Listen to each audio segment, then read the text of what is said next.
President Putin has put his nuclear deterrence forces on high alert. I order the Minister of Defense and the Chief of General Staff to put deterrent forces of the Russian army on special combat standby duty.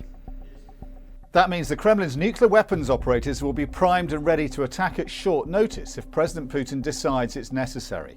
It's basically down to Putin whether or not to launch the nuclear weapons, and he has constant access to a briefcase called the Cheget, from which he can launch the weapons in response to a crisis. Do you think he's crazy enough to instigate a nuclear conflict? I'm not going to speculate on what he would or wouldn't do, but that's why we all keep our deterrence at a state of readiness in the West to make sure that we can deter. The world's use of nuclear weapons is kept in check by a concept called mutually assured destruction. The idea is fairly simple and works on the assumption that the risk of retaliation from one nuclear power against another would be so devastating it ensures two nuclear powers would never in reality attack one another. However, the theory doesn't hold for a nuclear state attacking a non-nuclear power. Globally, there are 5 states officially recognised as possessing nuclear weapons by the Non-Proliferation Treaty.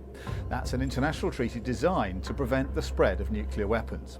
The 5 countries are also the permanent 5 members of the UN Security Council: China, France, Russia, the US and the United Kingdom.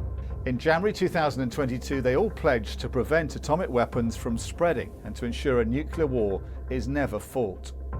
There's also a handful of countries that have nuclear weapons that aren't signed up to the treaty.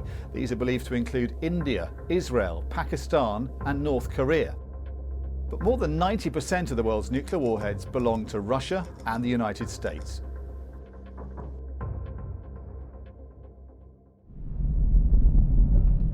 Each country has their own types of nuclear weapons and different ways to deliver them. The UK's nuclear deterrent, called Trident, uses 4 Vanguard-class nuclear-powered submarines. This means that every hour of every day, at least one is at sea, ready to launch an attack if ordered. The US uses submarines, bomber planes and intercontinental missiles, which briefly leave the Earth's atmosphere when fired. They have more than 5,500 weapons. Russia has even more than the US, with more than 6,000 nuclear weapons. They can be launched from submarines, bomber planes and intercontinental missiles.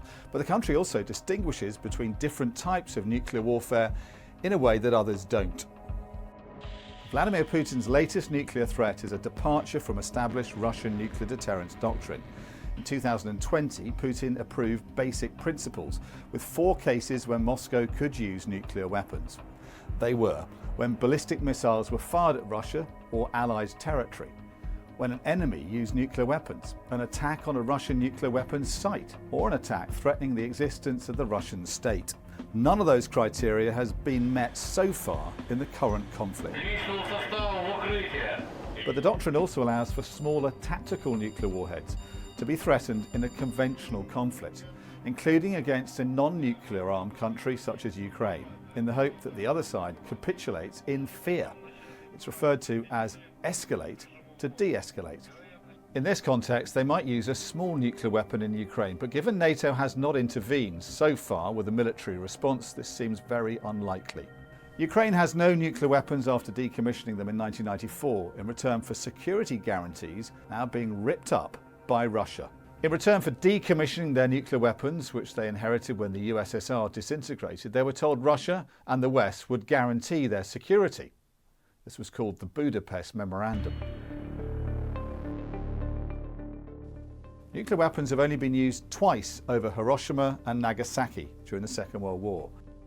The devastation and suffering they caused helped bring the Second World War to an end, but have spurred calls for disarmament in the years ever since.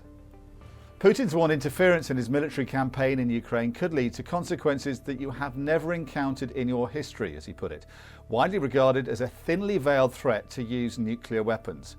That and his willingness to put his nuclear weapons on increased readiness so early in the conflict is causing considerable concern in the West. As with so much of this conflict, it lies in the hands of Vladimir Putin.